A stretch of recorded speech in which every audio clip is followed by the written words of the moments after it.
everyone, welcome to the Startup Dunedin podcast.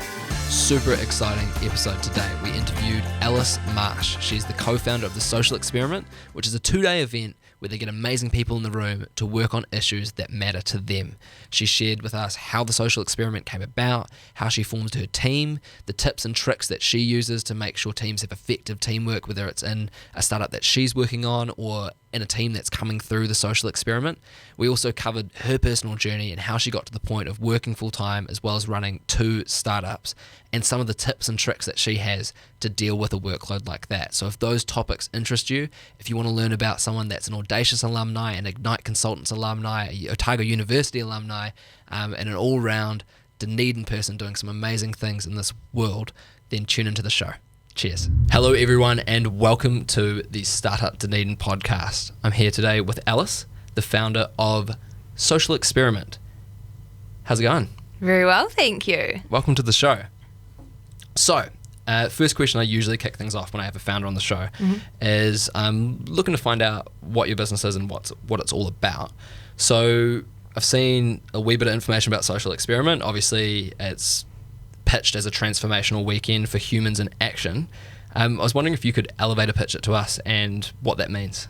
Yeah, absolutely. So the Social Experiment is a weekend experience where we progress people from being kind of frustrated or sad or mad about a societal or environmental issue all the way through to actually doing something epic about that that's been validated, they've got a team around it, and they've got a community that supports them. Awesome. So was there a moment of frustration for yourself personally or an aha moment in terms of when you came up with the idea for it, or was it something that was different? No, absolutely. So I went through the personal experience of being mad, glad, sad, afraid, all of that for years, where I was pissed off about the world and why people didn't care about things. So that was kind of my belief. And then through some kind of personal development myself, I discovered that's not actually the case. The world is going awesomely in some respects, and most people care and want to do something about it. There's just something in the way, normally their brain, that stops them. So I was having a number of conversations with people who were super smart, switched on, had done outrageously cool things in their lives and wanted to cause a change in the world and had really awesome ideas to do it. And every time I'd walk away having had this really energizing conversation, and then a month later I'd be like, how's that thing going? Nothing's happened. No progress. Yeah. Oh, wow. So that was where the frustration for me came from, and why I created the Social Experiment, because I wanted to shift that for people. So how does that process actually happen during the weekend? Obviously people turn up, get to meet each other. It's then obviously not just go on, get started on these issues. What does that process look like over the weekend? Yeah, so it's designed to mimic the real life experience of going from the frustration through to creating something. So we spent a long time developing the curriculum and iterating it over 11 experiments now. But what it looks like is you start by creating a really safe space with everyone, which is super important. So it's a place where people can take risks and not feel ashamed or anything like that. That's the biggest thing for us, is that people feel safe to be themselves.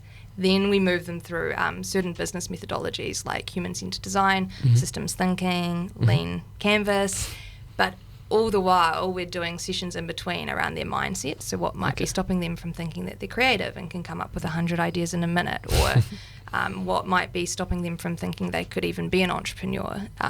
So it's the interweaving of the mindset that really causes the massive shift for people. Okay. And in terms of getting everybody in the room comfortable, is there a particular activity that you do for that, or what does that process look like? Because you said it's such a big part. Yeah, so we spend like an hour at the start co-creating the space. So putting up ground rules, making sure people feel like they can be themselves, and that's we invite them to share what would make them feel safe in the space, and that's really important because there's such a diverse background of people there and ways that people have experienced operating that really work and that don't work. So we make sure that's all out on the table.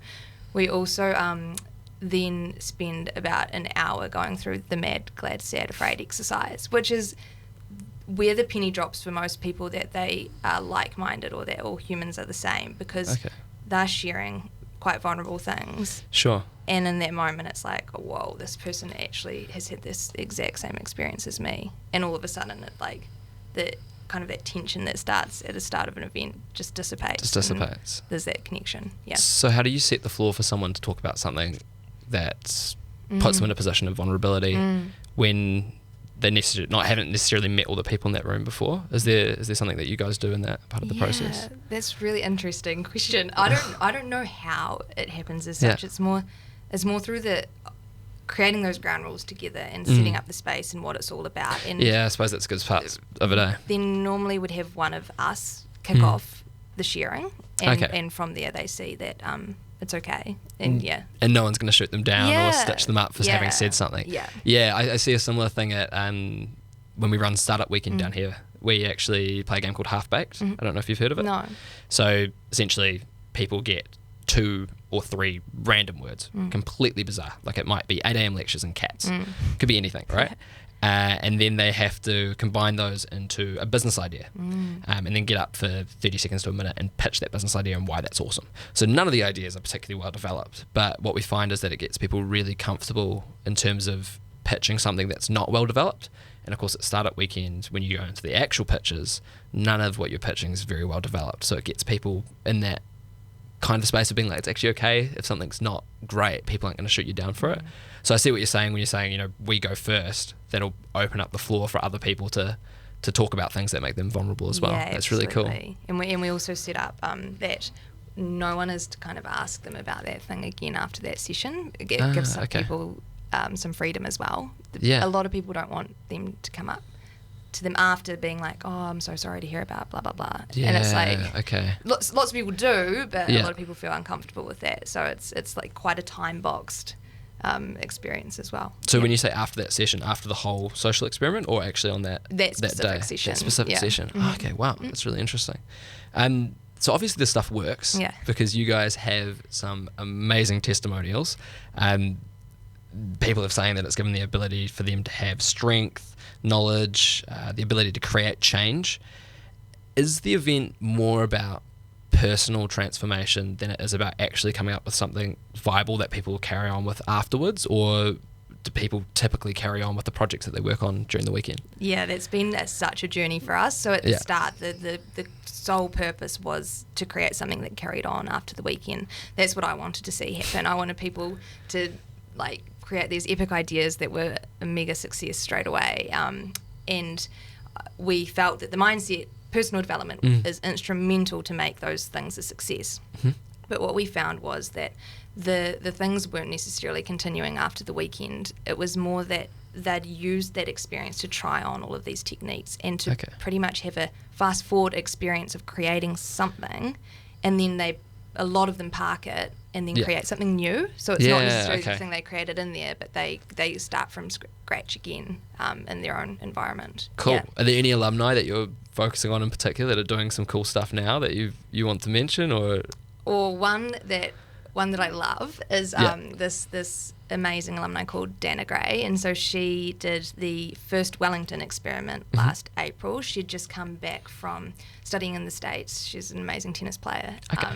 And she was working in audit at a big accountancy firm. And so she came to the social experiment just knowing she wanted to do something, but not sure what. And she loved the experience. She didn't follow through with her idea in the weekend itself, but those people in her team are now her 4 best friends in Wellington. And she immediately after entered the GovTech Accelerator. Oh, right, the Lightning Lab. Yeah. And from that has created a startup called Spring, which is essentially a new currency to incentivize positive financial behaviours in low socioeconomic areas. And that's awesome. She's killing it. And it's like she is just this completely different human now. It's amazing. And she met her boyfriend there as well, which is also a great outcome for us. Definitely. I hope you get an invitation to the one-day wedding. Touch wood. That's awesome. That's amazing. So is that for you personally what motivates you to do the work that you do with Social Experiment? Is that kind of where you get your fuel from? Yeah, absolutely. Like my belief, and it's probably ultimately idealistic, but is that every human is amazing. And so that's just how I walk around in the world. And so for me, this is just, that's the goal. And that's what drives me, is letting people see who they are. Yeah. That's amazing. It's such a cool way to put it as well. Yeah. That's awesome. So touching again on the people, you talk about some of the people involved in the experiments, and I think I spotted Fraser McConnell in one of the videos. Boyfriend. Oh, right, Squawk Squad. They're going to laugh at me talking about this. So he's going through Lightning Lab, or still based out of Creative HQ at the moment anyway, with Squawk Squad. I guess on the people front, what I was going to ask is, who do you think is the target customer for something like Social Experiment, and how do people go about getting involved with it? Yeah, so initially the target was young professionals who were a little bit disillusioned in the corporate world. It was like a really obvious, easy target market, because they're all looking for something more, and they were coming out left, right and centre. That was all good. And then we started to look at shifting it to perhaps different backgrounds, like, because we wanted more diversity in the room. And so we actually haven't landed on fully what our target market is. Yeah, okay. And so that's a really interesting space for us at the moment. Yeah, cool. We started to break it down by demographics initially, and something we've been playing with recently is actually breaking it down through psychographics. So it's more someone who maybe has done a little bit of personal development work, or who has tried something before, or there's certain things that are going on in their mind that then make them the prime person to come along and do that. Yeah, that makes sense. So is that where a little bit of your neuroscience background is coming into play? I don't remember much from neuroscience, but it was interesting. I get you. I did psychology at uni as well. Okay, that's really cool. And I totally see the benefit in breaking it down on that stuff, rather than gender or race or any of those other typical things that people go with. It sounds like what you're offering, it really does come into play at a certain time in someone's life, and a certain sort of set of behaviours before they get to that point. And that's what's so exciting, is because often these kind of programs are just designed for, say, youth or a specific group, and we feel that that's not necessarily going to get the best outcomes. The best outcomes will come from getting a 50-year-old in the room as well, and seeing what happens, and helping everyone understand each other, because we think the human experience is common, like completely the same. So, yeah. Awesome. So, obviously, when everybody first gets together, not everyone's met each other, but people, by the sounds of it, achieved some pretty amazing things during that weekend. How do you set people up to have really effective teamwork during that time? Is there a particular thing that you do, other than obviously what we've spoken about already with the setting the ground rules collectively as a group? Yeah, we have a big session called Dream Team, I think it is. Okay. And because for us, that's another key component that's often missing in kind of entrepreneurship, is teams, and really focusing on having an effective team from the get-go, because impact scales so much faster if you have more people involved. It's just totally. We're kind of anti the heropreneur. We want people to be working as big units, because collective action is super powerful. And so we spend a large chunk of time once they've chosen their teams, which is always awkward as well. You know, like it's like at school when you have to be put in teams. They choose their own teams. That's always really uncomfortable. But anyway, once they're in their teams, we have them sit down, and we have like a bunch of questions we go through that they have to answer between each other. We also get them to share with each other their diminishes, which are things like, say, perfectionism, self-doubt, always being right, so that they can start calling each other out on certain behaviours that are coming through. So when you say share with each other, I, for example, would say, I'm a perfectionist, and tell the group that, and then everybody else would kind of know that, and then it would be open to talk about when that comes up during the weekend. Yeah. Do people often, like, how self-aware are people typically when they come on the course? Does it take a while to tease that out? Yeah, they're pretty self-aware. Like, I think once the space is created and people are being vulnerable and open, all of a sudden it's like people can see things like that. It's just, it's amazing. And we also have an incredible mindset coach, Brian McKenzie, who runs those sessions. So she really gets people going there.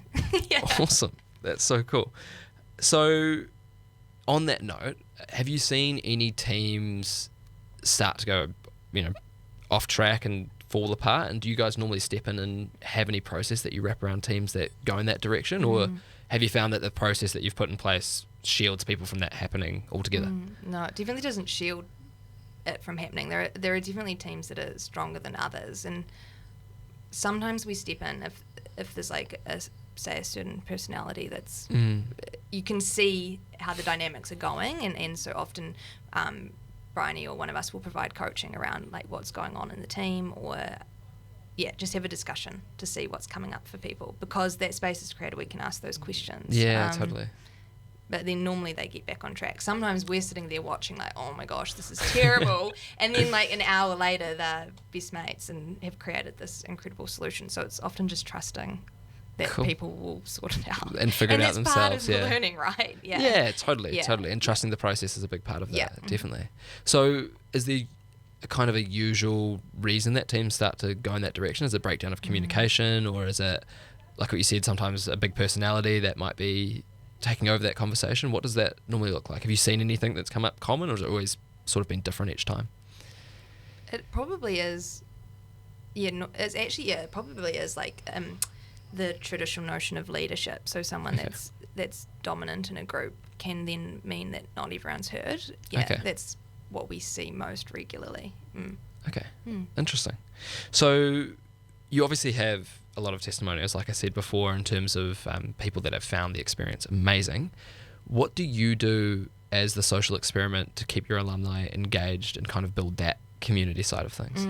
We have a Facebook group, which is our main source of communication, and that has regular posting in it. So we kind of leave it to them to put opportunities and everything on there. So people will say, I'm starting this new thing, does anyone want to be involved? Or put up a survey for something, or there's this amazing event coming up, even like, startup weekend in Dunedin. It's like that was all over the alumni group from for Rachel. Dunedin. Yeah. Cool. So it's just such an awesome way to share. So they create that themselves. We also know that they all catch up with each other. That is self-organized. So we actually, through what we kind of create in the weekend, it's all about them taking responsibility for their own alumni. So they meet up regularly if they want to. Some people aren't engaged, but I mean, you're never going to have 100% hit ratio with that sort of thing, right?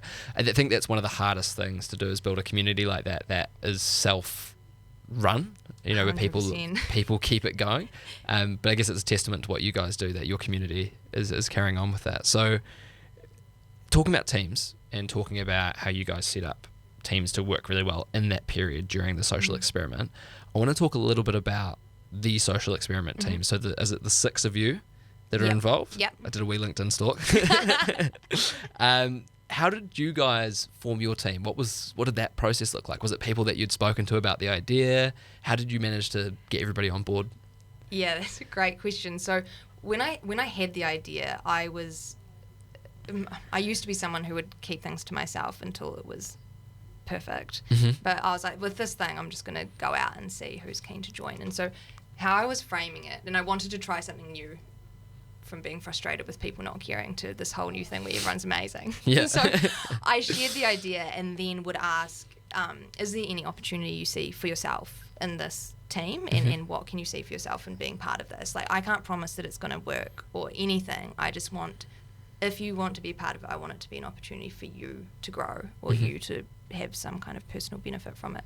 And so that would be how the conversation started. And it was really interesting, because things that I thought that people would do, like how I classically knew them, wasn't actually what they wanted to do as part of the team. So people were often wanting to break away from their career or whatever. Sure. And there was like, I probably went out to maybe 10 people, and half of them said no, and that's always like, ugh. Naturally. And then the rest were so keen, and that's always the perfect result, right? There's like 100%. The right people come out of the woodwork at the right time. So it was just having like those exciting, energizing conversations and going from there. Awesome. And did you guys get all of your team stuff right from the start, or have there been some struggles along the way where you guys have figured out some things and got back on track? It's been a roller coaster, which is the best roller coaster ever. So the coolest thing is that, I'll start with the end point now, is that the 6 of us girls are pretty much best friends, which is probably the most dangerous thing in business ever. But, we love each other so much. It's like, it's out of control, and we talk all the time. At this point now, there's kind of like 4/5 of us left into the team. So recently one of the team members has had to step away due to capacity issues, and another team member moved to New York last May. So can't blame them for that. Exactly. So these kind of things, as soon as something shifts like that, it does create a space where you have to look at what's working and what's not working. Totally. But from the start, it was like we put in heaps of practices to make sure things were discussed. And we have one of my team members, Tui. She's amazing at seeing like tension or funny things in the team that other people can't see. So she'll be like, okay, we need to stop and discuss. There's something going on here. And then we have it out. And it's like we have these amazing rituals that enable us to have super frank, honest, hard conversations with each other. Cool. Yeah. That's awesome. Yeah. So obviously that's one of the do's is have open, honest conversations. Have you guys got sort of teams do's and don'ts that you adhere by? Yeah, we definitely it's having the open, honest conversations. We do simple things like check-ins every meeting with how everyone's feeling. We have all sorts of random things that we do. I'm trying to think. I can't even think. It's just we've just built this culture of being honest with each other. And that's probably the bedrock of it, right? Yeah. Is having an environment where you can bring up the things that you don't like happening in the team, the things that you do like happening in the team. That can naturally become that list unless, without you guys actually having it written down. Totally. That's awesome. Fantastic. So obviously the team dynamics for you guys over the course of the journey of the social experiment, with a year or years in a startup is quite different to the team dynamics over a weekend at something like the social experiment or a startup weekend or something that's short-term, high energy. Are there some tools or some of the things that you use at social experiment that you still keep regularly in practice with your team over that long term, over that longer period? Like pulling from the experiment team stuff to our normal to your normal day-to-day team day-to-day stuff. Yeah, definitely. I think all of it. We try and use all of the tools that we use in the experiment itself. We also, for example, in the weekend, create intentions and throw away expectations and things like that.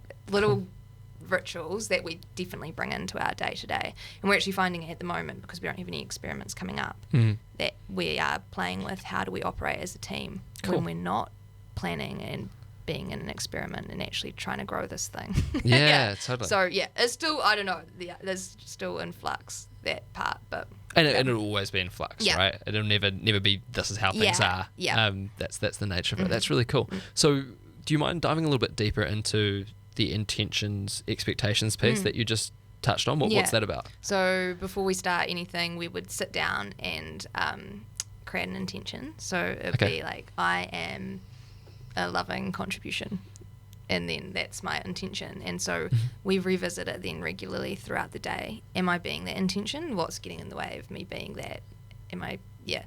Is there like some fear, anxiety, whatever? So we create the intention, and that is who we are for the day. And then we also throw away expectations, which is looking at what is like kind of on my mind. It might be that the experiment's going to go perfectly, and then we write it down, throw it in the bin. Or that Hannah said she was going to do this, throw it in the bin. It just removes all of that like heaviness around expectations. Yeah, totally. And protect yourself, right? From if things don't go the way that you expect them. You've already thrown it away, so you're okay. That's so cool. That's amazing. I might need to bring that into the Startup Dunedin team. So segueing a little bit back into your past personally. So obviously social experiment is a really cool thing for people that are in their career or about to step into their career to kind of figure out what they want to do. And looking back on your sort of journey, you were obviously trying a whole lot of different things to try to figure that out for yourself. In 2014, you came through Audacious. And you were the supreme winner with, I want to try to pronounce this right, Thick, an Icelandic skier company, right? And we'll go into what that is in a second. Are there particular aspects of Audacious that you look back on that you found particularly valuable or you've spoken about with other people? Is there some of the stuff that you've pulled from that into what you're doing now? Well, when I did Audacious, the big thing was the business plan. And so for me, that was huge, like actually having to think those things through. Like I had never done anything business related before in my life. So all of it was extremely valuable for me because it was my first taste of how to create a business. I think the support that was wrapped around it as well was really cool. So those are the two main things, was actually having to think through what is actually required to run a business. Yeah, 100%. And when you were selling this dairy product, did you kind of envision yourself starting a service-based business, social enterprise somewhere down the track, or no, not really? No, I always, I well, even when I started the social experiment, I didn't expect it to become a business. It was just like something we were going to try. I always thought products are easier to do. So yeah, service-based was definitely never on the agenda. Awesome. So does it still exist? The I want to say this right. Scare? No. So what happened with that was we started producing it out of the food bowl in Auckland. So after Audacious, after we won that, I moved up to Auckland to become a lawyer and also make yogurt. And so we started producing it and selling it at a French market in Auckland, and it was going super well. Like, people loved it. It was so much fun. And then we started getting real about the financials. So the investment we're going to have to make to get the machinery, because of the way it's strained, requires a really expensive piece of equipment that the food bowl didn't have. So we couldn't actually scale beyond the market. And so I was also a lawyer at the time. And that's when you made that decision. And we parked it. And this was my first experience of like failure in terms of around entrepreneurship. So I always said to people, oh yeah, we're just parking it, like we're looking for investment, all this. It was just lies. Like, we didn't actually want to do it. And we weren't honest with ourselves about that or with others. And so that was really, really massive for me in terms of learnings. Yeah, totally. Where do you think that came from? Was it kind of obligation to keep face with other people? Yeah, or? Absolutely. It's like, I have said to all these people, including Audacious, that I'll do this thing. And now it's not working. And I wanted to save face, and I was used to, things going well. So it felt this kind of pressure to succeed. But then I saw, it was actually when I went for my most recent job that was the first time I realised that was actually a really cool thing to have failed. So when I was being interviewed, one of the guys said to me, the best thing about your CV is that you have a failed startup. And I was like, he said failed? Like, he could see right through it. And then I was like, what? And he's like, yeah, it just shows that you've, tried something and then you understand the process, and now you can move on to something else if you want to. But it's just the best possible thing on your CV. And I was like, oh my gosh. And so now I own it. Yeah, totally. And from there I started exploring, like, why did I do that? And it's all good. That reframing of it's so important. Yeah. Have you heard of the over in the States, they do startup wakes? Nah. So when a startup dies, so they throw a massive party, like a huge party, invite a whole lot of people around, and everybody involved in the startup, whether you were someone that was a customer or someone that was an investor, or obviously someone in the team, everybody comes along to the wake and has a big party, and they talk about why it didn't happen, and they celebrate it rather than basically trying to hide it from people and be like, oh, I failed. I love that so much. It's a really cool concept. One of the coolest things that's come out of it is all the people involved. Because as a founder, you feel, and I know this from speaking to quite a few founders, they feel responsible for their team. And they go, if the startup fails, that's my fault. My team member that I'm employing isn't going to have a job. Yes, they kind of knew the risk when they came on board, but I've sold them the dream and now I feel like I've failed them. One of the coolest things that comes out of the wake is that with all these people in the room, typically anybody that's just come out of that startup and come out of a job ends up being hired by the end of the night by somebody else that's there, just through talking to people and having that experiment. So it's a really cool concept. We should start it down here in New Zealand. Yeah, I think because in New Zealand it's not really talked about. I think it's becoming more of a thing at the moment. Failure is being awesome. We love failure at Social Experiment, and I know that you guys talk about it a lot as well. So try to. It needs to become a narrative, right? And that's part of this. Is like, it's amazing that you can share that with our audience, because it gets people a little bit more comfortable talking about why things didn't work out for them. But definitely if we can turn it into something that's celebrated, that's amazing. Cool. So as well as Audacious, you were an Ignite consultant.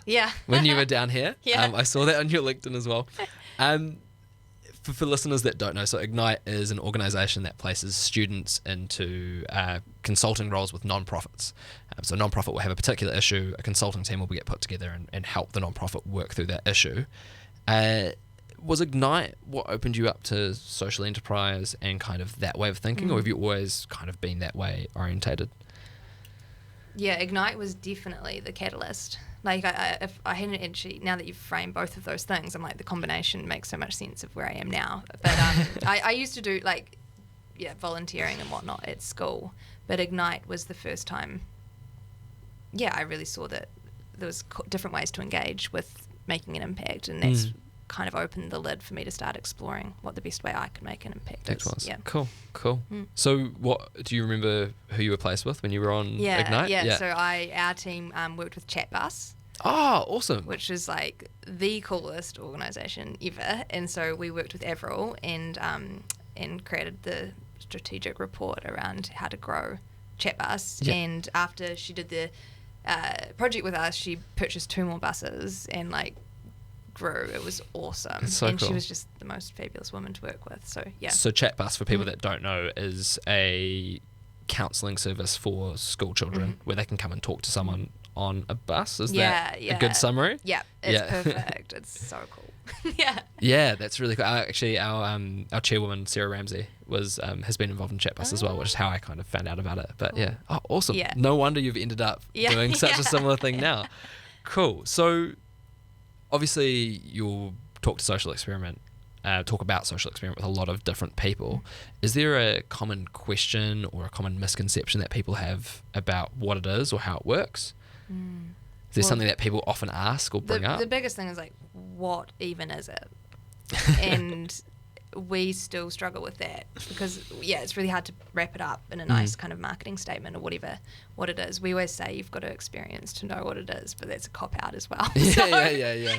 I think we don't know at the moment the answer to that still because we're still exploring that and we don't want to put it in a box yet because we're still the last 11 experiments have been MVP, like just iterating. And they've changed quite a lot. Yeah, every time it changes significantly, and there's so many other ways we could go. So we're still sitting with, we don't know what it is yet. So what does that process look like when you come out of the back of a social experiment and you're going, let's review how it went? What do you do? What does that process look like for you guys? Yeah, so at the end of the weekend itself, we do feedback on post-its in like a back room around what worked and what didn't work, what we saw around that, but we also get feedback from the participants as well.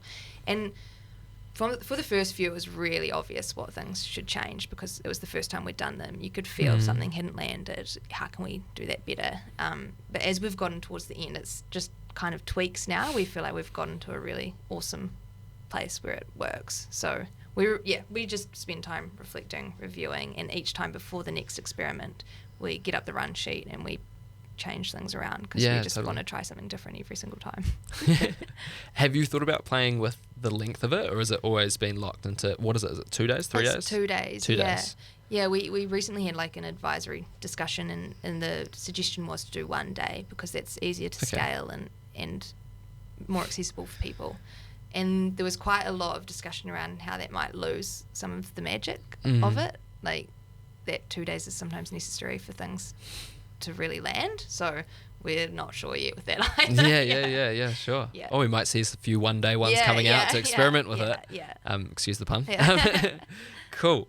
So I want to talk about a little bit about the moments that you've been frustrated or thought that the social experiment wasn't going to work out or necessarily get to the place that it is now. Has there been times like that with the social experiment? Yeah, many. The first was the first experiment when a week before we only had one person signed up to come. Oh man. And we'd stupidly organised it over Christmas as well. So this was like, we were expecting people to come on, I think it was the 14th of January, straight back from their holiday and do the experiment in the middle of summer, which is fine. So a week out, it must have been like the 7th of Jan, we were having a call and there was only one person registered and someone had said, do you think we just pull pin? And we were like, nah, let's just do it. Even if that one person comes and she gets an amazing experience from it and goes on to create a huge change in the world, it's worth it. And so we just stuck with it. And by the end of the next week, we had 16 people coming. Wow. And yeah, it was awesome. But at that point, it was like, oh, maybe this isn't a good idea. Where was it? It was in Auckland. It was in Auckland. Okay, yeah. And then so many times after that, it's the biggest things where we've felt it's not going to work is when we're discussing with people who maybe didn't get it or weren't on that buzz. And is really hard when people critique you and say that's just weird, or like trying to change people, or like just misconceptions around what it is. Yeah, definitely. And that we're just kind of like these woo what do we get called, champagne socialists. And it's like at those times you're like, oh well, maybe we can't make a difference, or maybe this isn't a good idea, but then we've just always kept on going, and each time when we're actually in the experiment we're like, this is so worth it. Yeah, totally. Especially afterwards, right, when you get that feedback from the people that go through it and how transformative it's been for them. Okay, that's amazing. So in terms of scaling social experiment and looking at what you guys are going to do for that, because obviously it's an event, there's certain restrictions that you have in terms of needing staff there on site and certain people there on site by the sounds of it. Have you made some plans on how you're going to go about scaling it, or are you looking at the Techstars model or the TEDx model? What sort of thoughts have you got around that? Many thoughts. So we're in that stage at the moment where we're planning and working on which direction we're going to go in. The initial thoughts for scaling was kind of like the TEDx model, licensing it. So we were planning on creating a playbook around how it worked, and then having people run it anywhere they wanted to by using the playbook. We were thinking just like a zero fee license, because for so long we're like, we haven't paid ourselves. We're terribly generous, like to our detriment, and we want to just give it away for free so that it could scale, because that was our highest priority. But since then we've kind of fleshed that out, and there's quite a few risks associated with that, having people run it who haven't been there before or experienced it, all sorts of things. So we're kind of, that's one way we could go. The other way is trying to do more of a brand build internationally. So actually a few of us are not bound to day jobs, and so have the opportunity to go anywhere in the world pretty much. That's something we would quite like to do. It would be fun as well. Yeah, totally. We have an opportunity coming up in Denmark in October, so it's like people are reaching out to us. We haven't even done any official sales, so we're thinking there could be opportunity to approach some organisations internationally and run them, and then those countries could grow the social experiment in that country as well. Yeah, and it's probably going to be slightly different depending on the culture of where you are and the different people that you have along. We don't know yet.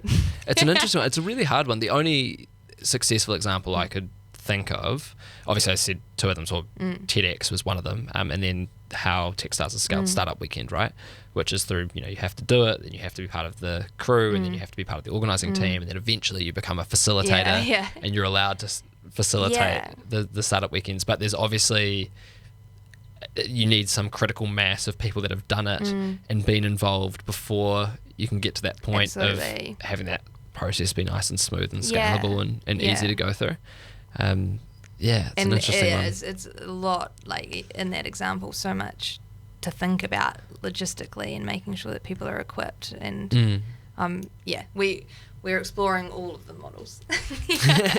But one thing that has really worked for us, and it could work, we do want to continue running them in New Zealand. That's our main spot, obviously, is that the alumni who have done the experiments have joined us in recent experiments to help facilitate, and they've just been phenomenal. Like, they make it a billion times better and think of all these things we haven't thought of, and so we're really excited to explore alumni running them in New Zealand. Cool. How many alumni have you got? Somewhere in the 200. 200. Wow. Awesome. Out of how many experiments? 11 experiments. Okay. Right. And is that kind of ideal cohort size to you guys? Do you keep it limited to sort of that? We used to limit it to 20. Yeah. And then with Dunedin, because I'm from Dunedin and I love Dunedin, I wanted more people. And so I was like, okay, 30. And we were really nervous about it because we hadn't experienced managing that size of a group before. And it was actually way better. I don't know why, but 30 was awesome. It's like almost they had a bigger community to work with. Sure. It was cool. So maybe 30 is the ideal cohort. Maybe 30 is the ideal maybe 100, number. I don't know. Again, we can keep maybe playing. You have to extend the time. Yeah, it's an interesting one. We experiment with the same thing at Startup Dunedin in terms of cohort numbers. Like, we've got Co-Starters, which is a 9-week business course. On that course, we've deliberately capped it at 12 because we find that is the best amount of people in the room for that experience. But then, Startup Weekend, I think we cap it at 80. because you can have 80 people in a room doing startup weekend. It actually works out okay. Yeah. So yeah, it's an interesting one to play with and figure out where you guys end up sitting. So I've got a bit of a funny question. Okay. If you could time travel, bar all of the other things that just came to mind about what you'd do, what advice would you give yourself if you went back and you were talking to yourself about starting the social experiment? Is there something that you'd tell yourself, or is there, a warning you'd give yourself, or what would you tell yourself if you could go back in time and have that conversation? It would be trust. Just Trust? Trust people, trust the experiment, trust that people want this and will get something from it. It's just like I wasted so much time being anxious before experiments or, not knowing what direction it's going to go in. But everything happens perfectly. Like it's like whatever happens, happens. And I could have saved many hours of sleep and anxiety. So just trust. Trust the process. Yeah. And now that's what I feel going into anything else through this experiment is what I have learned is just trust. And if it's not meant to happen, it won't happen. Yeah. Yeah, totally. It sounds woo, but it works and it gives you a bit of freedom. 100%. And it saves so much time in terms of you being able to spend that energy, mental energy where you were worrying on actually going about whatever you were going to go about, right? Doing something productive. Yeah. I saw a really interesting analogy the other day where a teacher got up in front of a class and he was like, you've got $83,460. Someone comes along and they steal $10 from you. Do you throw the other $83,460 away? Their answer, of course, was no, right? Of course you wouldn't throw away that money, right? It doesn't make any sense. And then he said, when you have a negative experience, it might take 10 seconds out of your day, whether it's a person or something that happens, it takes 10 seconds out of your day. Do you then throw away all the other seconds in your day because you've had that one negative experience? Now you're going to dwell on it and go over it in your head and think about it so much. So it's so good. Yeah, it's a really cool analogy for it, right? Yeah. But it just echoed for me exactly what you're saying, trust the process, and if it's not meant to be, it's not meant to be. That's really good advice. Cool. So outside of the social experiment, you're a commercialism associate at KiwiNet, a founder of another startup other than the social experiment, and also the creator of the narrative imperative. You've got a lot of things on the go. You've got a lot of stuff on your plate. Do you have any habits or tricks or tools or something that's a bedrock for you in terms of keeping you on your A game and being able to be across that many things without getting overwhelmed? Well, the first is cutting some things out, which is what I'm doing at the moment, or this year. This year's is trying to focus on one thing. I think I've learned through having too many things, it doesn't really work. If I'm giving my energy across so many things, I'm not doing my best for all of those things or serving those projects. So that's been the biggest learning. So I don't really have any good rituals because I did just get into overwhelm. But I try to meditate and I read a lot. Like that's my downtime, and I use coaching and I have conversations with awesome, inspiring people. I think that's what keeps me on my A game, is just continuing. It's actually just being in communication with people. It's like as soon as I go away into like an office or whatever to work on these things, that's when it becomes too much. And as soon as I just start talking to a teammate and being like, this is how I'm feeling about that thing, I don't know, it shifts things. Yeah, and you can communication. Communication in teams. It's always teams with all those things. It's teams. The outside perspective people as well, right? When you're feeling overwhelmed, it's hard to bring your head up and actually see the big picture. So getting someone else to do that for you, that's really interesting. So you say you meditate. What do you just meditate without an app, or do you use something? Without an app, I listen to Om chanting at the same time. I went to this amazing retreat in January with two actually like incredible. One guy's like a tech entrepreneur, but they're super switched on, and learned how to meditate. It was very cool. And I'm actually doing Vipassana soon, the silent 10-day retreat. I've heard a lot about it. Apparently the first few days is the worst, and then after that it gets a little bit easier from what I've been told. But it's probably a bit like the social experiment. You're not going to know what it's like until you go through it, right? The other thing, and I learned through a bad experience, was that last year I got a concussion for 6 months, so I was pretty much off work for 6 months, and this was in the midst of the social experiment, a bunch of other things, all these other things, And that's where I really got taught and hit in the face with resting. I just have to rest so much more than I do, like having the space, like rather than going for 14 hours a day or whatever. Now I'm so good at having a nap or reading my book or just stopping, like the world's not going to end. Totally. Yeah. Totally. So that's probably my biggest ritual. Rest. Be lazy. Cool. Well, that's all the questions that I had. The thing that we always end on is if you have anything you'd like to plug to our audience, what message do you want to leave them with? Yeah, so the biggest message that I want to share with the world is just take action. Like, just literally take the next tiniest step that you need to take to create something. We can't learn how to run a business or anything without actually just doing it. And that's been the biggest thing that I've seen, is that no matter how much you plan or get in your head, just being out there taking action on it. You might fail, but it's the best way to get to the next step. 100%. Yeah.